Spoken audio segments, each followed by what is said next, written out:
Esse é o Mundo em Revolução, nós vamos falar sobre a situação em Israel. Hoje, dia 23 de dezembro de 2023, meio-dia aqui no horário de Brasília, 5 horas da tarde lá em Jerusalém, no momento que eu gravo esse vídeo. E a gente tem aqui um novo mapa da ocupação israelense na faixa de Gaza, os avanços que o exército israelense fizeram ali, e a área que está sendo focada agora pelo exército israelense aqui na parte central da faixa de Gaza. Não é nenhuma grande novidade, porque, aliás, hoje você pode ver, esse mapa está bastante vazio, né? Tem pouca coisa, pouca novidade aqui, pouco bombardeio. É lógico, uma série de ações estão acontecendo, mas nada de muito significativo aqui. Pode ser que devido à proximidade com o Natal tenha alguma coisa tenha sido moderada essa ação aqui na faixa de Gaza, né?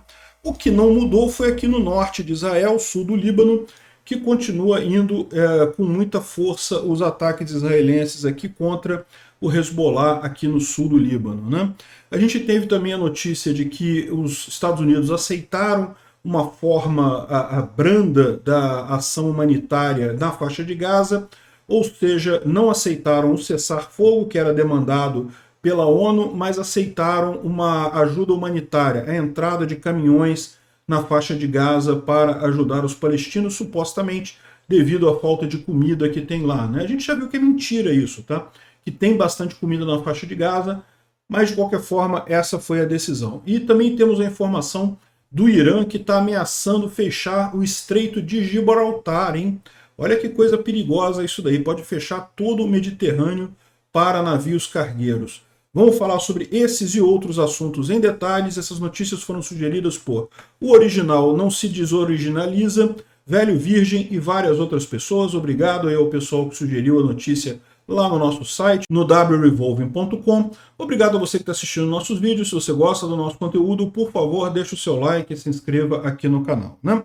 Pois bem, então vamos começar dando uma olhada no mapa que foi recém-lançado aqui. Bom, primeiro a gente tem aqui a visão deste mapa, né, que toda a parte norte da faixa de Gaza já está praticamente ocupada por Israel. Alguns bolsões ainda estão sendo trabalhados aqui pelo exército israelense. O grosso das ações está acontecendo aqui na parte central da faixa de Gaza, e tem alguma coisa acontecendo aqui no sul também, mas vocês podem ver que é muito pouca coisa hoje, né?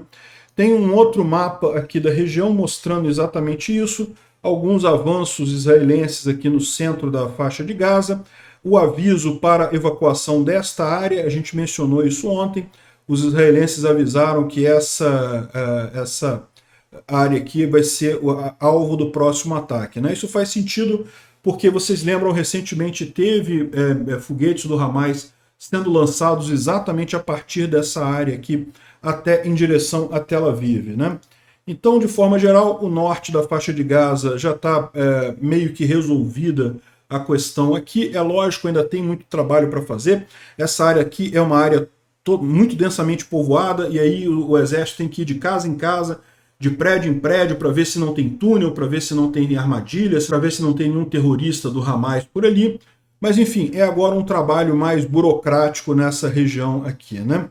E a guerra agora está no centro da faixa de Gaza, e o sul também está meio que parado, não tem nenhuma ação, pelo menos no dia de hoje, não tem muita coisa.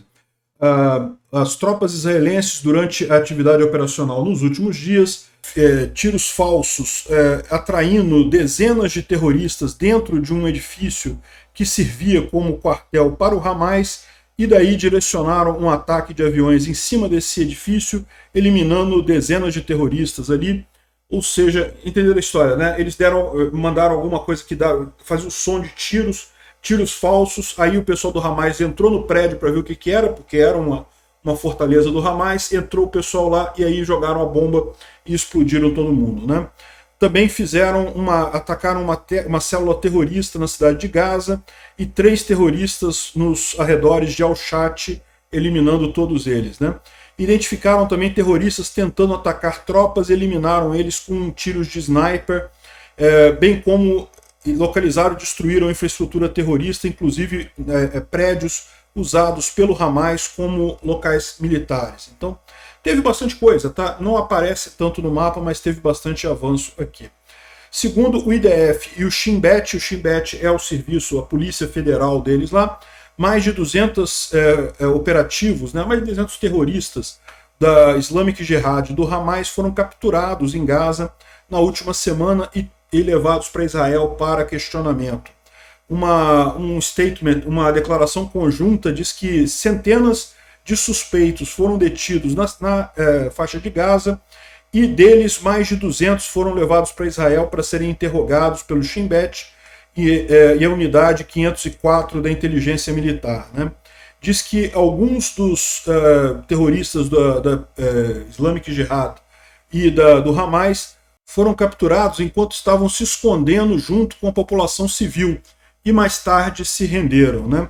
Até esse momento, desde o início da ofensiva por terra, mais de 700 terroristas foram capturados e trazidos para Israel, diz o exército israelense. Ou seja, dos papéis principais é justamente esse, de capturar esses terroristas vivos.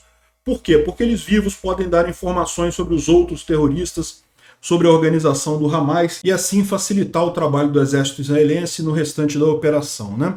Mas como a gente viu aqui, embora a faixa de Gaza esteja relativamente quieta hoje, aqui no sul do Líbano a visão é diferente, tem bastante coisa acontecendo aqui, inclusive essa situação aqui, ó, em que um líder do Hezbollah sobreviveu a um ataque do IDF, dá para ver aqui ele fugindo da bomba ali no sul do Líbano, dá para ver um monte de fumaça aqui, provavelmente no meio de um grande bombardeio israelense.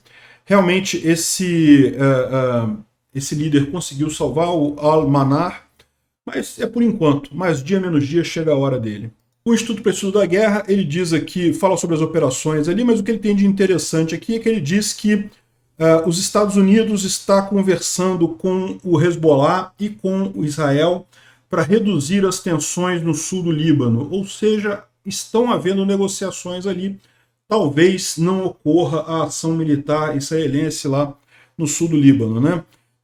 Enfim, aqui ó, o New York Times reportou que a administração Biden está tendo conversas com Israel, Líbano e intermediários do Hezbollah para reduzir a tensão ali na fronteira no sul do Líbano. Vamos ver o que resulta disso daí, né?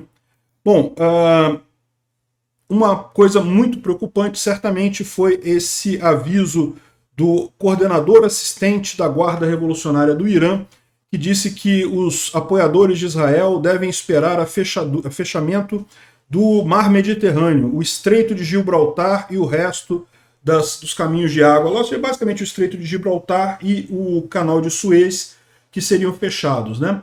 O Irã tem como fechar o Estreito de Gibraltar na Europa? Bom, em tese, por si só não, mas o Estreito de Gibraltar fica bem aqui ao lado do Marrocos, né? O Marrocos é um país muçulmano mais ocidentalizado, mais secularizado, tem boas relações com a Espanha, então não é uma dessas repúblicas malucas como o Irã, Afeganistão, aquele pessoal lá extremista, mas nunca se sabe, pode ser que realmente o pessoal consiga colocar alguma coisa aqui para impedir a passagem de navios no Estreito de Gibraltar aqui a partir do Marrocos. Seria possível isso? Não sei, eles estão falando que sim, né? Porque são os dois caminhos que você tem dentro do Mar Mediterrâneo. Você tem justamente aqui para o Mar Vermelho e tem aqui para o Mar Negro, né, que também por Istambul, na Turquia.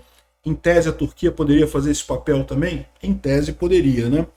Enfim, vamos aguardar isso daí. O que a gente sabe é que os Estados Unidos estão falando aqui sobre a Operação Guardião da Prosperidade, mas o David D está preocupado aqui, porque no final das contas os Estados Unidos sempre conseguiu fazer grandes coalizões de países para ajudar nesse negócio, e dessa vez não. Dessa vez tem poucas coalizões dispostas, poucos países dispostos a ajudar os Estados Unidos nessa operação ali no Mar Vermelho. Ou seja, está tudo sendo feito basicamente pelos Estados Unidos. Embora tenha um monte de países aqui ligados, se você olhar, a maior parte deles está fornecendo apenas alguns poucos oficiais, os Estados Unidos que está colocando todo o hardware da coisa, né? O que será que está acontecendo? Qual será que é o problema que o Biden está tendo ao administrar essa Operação Guardião da Prosperidade, né?